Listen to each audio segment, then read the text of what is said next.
Super shop গুলাতে আসলে হচ্ছেটা কি? হাই, আজকে আমি একটা বিষয় নিয়ে কথা বলবো। খুব সিম্পল বিষয়, বাট আপনি যদি ধরেন অনেক একটা বড় বিষয়।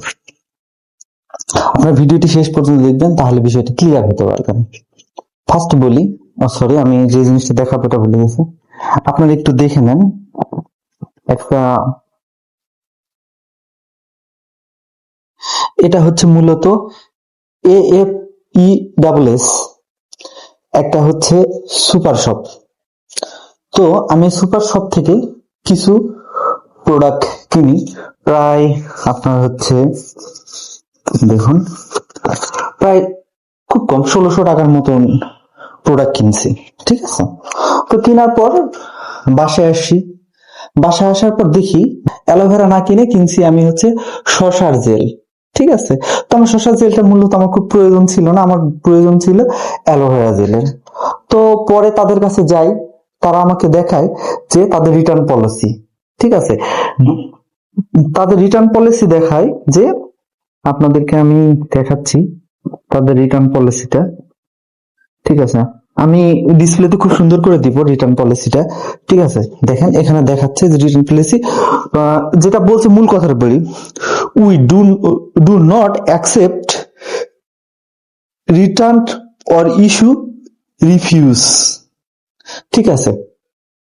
তো ভাই, আমার কথা হচ্ছে যে ভাই, আমি একটা প্রোডাক্ট কিনছি, আমার চোখের ভুলের বশতে হোক, আর হয়তো আমি দেখতে ভুল করছি, কখনো কখনো আমার বাচ্চা কাচ্চা নিয়ে অনেকেই সুপার শপে যাই।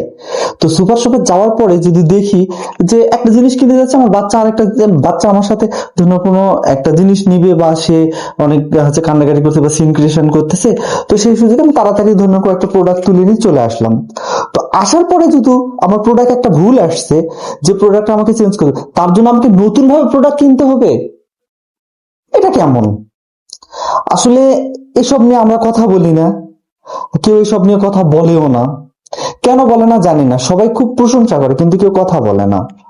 তো আমার একটাই আবেদন যে এই পলিসিটা তাদের চেঞ্জ করা দরকার। এটা আমার ভিডিওটা হয়তো বা কোনো সরকারি কর্মকর্তা বা কোনো বড় কোনো কারো কাছে যাবে না, যদি কখনো যায় তো প্লিজ এটা দেখবেন। আর আমি খুব অপেক্ষায় থাকবো যে আপনারা যারা ভিডিও দেখতেছেন, তাদেরও যদি কেউ পরিচিত থাকে, প্লিজ তাকে ট্যাগ করবেন, যে এইগুলা দেখানোর জন্য। সুপার শপ গুলাতে আসলে হচ্ছেটা কি?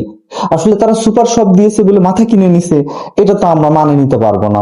আমি একটা প্রোডাক্ট কিনলাম, সেই প্রোডাক্ট আমার ভুল হতেই পারে, তো এই ভুল প্রোডাক্টটা যখন আমি ঘুরে দিতে যাবো, সে ঘুরে নিবে না, আমাকে নতুন প্রোডাক্ট কিনতে বলতেছে, এটা কেমন? তখন আমার কাছে মানে মোবাইল ছিল না, আমার মোবাইল নিয়ে গেছিলাম না শপে, সেই জন্য আমি হচ্ছে মোবাইল ভিডিও করতে পারিনি, ভিডিও করার খুব ইচ্ছা ছিল, ভিডিও করতে পারিনি। তো আমি আশা করি যে সব এগুলার রুল রেগুলেশন চেঞ্জ হয়ে যাক বাংলাদেশের। আমরা এত টাকা আমাদের নাই যে আমরা বারবার একটা প্রোডাক্ট কিনবো আর টাকা দিয়ে দেবো, এমনটা আমাদের অ্যাবিলিটি নাই। হয়তো অনেকের আছে, তারা হয়তো বলবে যে এটা কোনো ব্যাপার না, কিন্তু আমার কাছে এই বিষয়টা অনেক ঘৃণিত লাগছে। যাদের কাছে ঘৃণিত লাগছে প্লিজ কমেন্ট করে জানাবেন। আর আমার এইসব ভিডিও দেখতে যাদের যাদের ভালো লাগে, প্লিজ আমার পেজ এবং ইউটিউব চ্যানেলটি ফলো এবং সাবস্ক্রাইব করে রাখবেন। ধন্যবাদ।